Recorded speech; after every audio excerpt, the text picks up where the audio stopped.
જય જવાન જય કિસાન।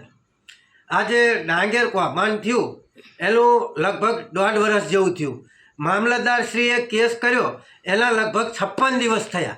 56 દિવસથી હાર્દિક પટેલ કોઈ પણ જગ્યાએ નિવેદનમાં નથી આવ્યા અને જ્યારે કાલે ગાંધીનગર ખાતે તમામ ખેડૂતોએ વિધાનસભાનો ઘેરાવો કર્યો અને તમામ ખેડૂતોએ હાર્દિક હાયના નારા લગાવ્યા ત્યારે આજે યુવા ધારાસભ્ય અચાનક જ મીડિયા સમક્ષ પ્રગટ થયા અને શું કીધું કે ખેડૂતો એમના પ્રકારે સાચા છે।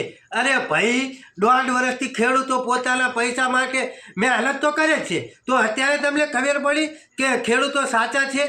અને 56 દિવસથી પોતે મામલતદાર શ્રી સાહેબ જ આના ફરિયાદી બનેલા છે, તો 56 દિવસથી તમે ક્યાં હોઈ ગયા હતા? તમે 56 દિવસથી કેમ એક પણ નિવેદન ના આપ્યું?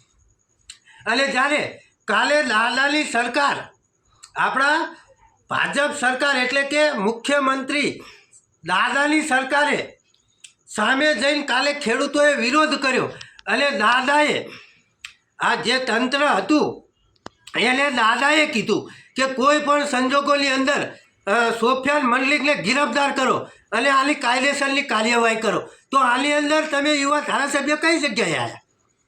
આજ દિવસ સુધી તમે ડોકાણા પણ નથી, ક્યાંય દેખાણા પણ નથી અને અત્યારે તમે એમ કહો છો ખેડૂત સાચા, તો તમારા લીધે કોઈ સોફિયાન મંડલિકને પકડવામાં આવ્યો નથી અને અમને ભરોસે છે દાદાની સરકાર ઉપર કે ખેડૂતોને ન્યાય મળશે। અમે કોઈ વ્યક્તિને જોઈ ગોડાઉનની અંદર ડાંગેર નથી નાખેલી, અમે દાદાને જોઈને ડાંગેર નાખેલા છે, આ દાદાની સરકારને જોઈને ડાંગેર નાખેલી છે। એટલે અમને ભરોસો છે દાદાની સરકાર ઉપર કે અમને ન્યાય મળશે, અમને ભરોસો છે આ પોલીસ તંત્ર ઉપર કે અમને ન્યાય મળશે। એટલે તમે જે અચાનક અત્યારે પ્રગટ થયા છો ને ખોટી વાહવાઈ લૂંટવા માટે, એ તમારી ફોજદારી તમે બંધ કરો અને તમે તો ઉલટાના આ સોફિયાન મંડલિકને સપોર્ટ કરેલો છે, એટલે તમે આવી ખોટી વાહવાઈ ના કરશો। તમે મ્યાન આરોપીને તમે સપોર્ટ આપેલો છે, એટલે આવી ખોટી વાહવાઈ ના કરશો।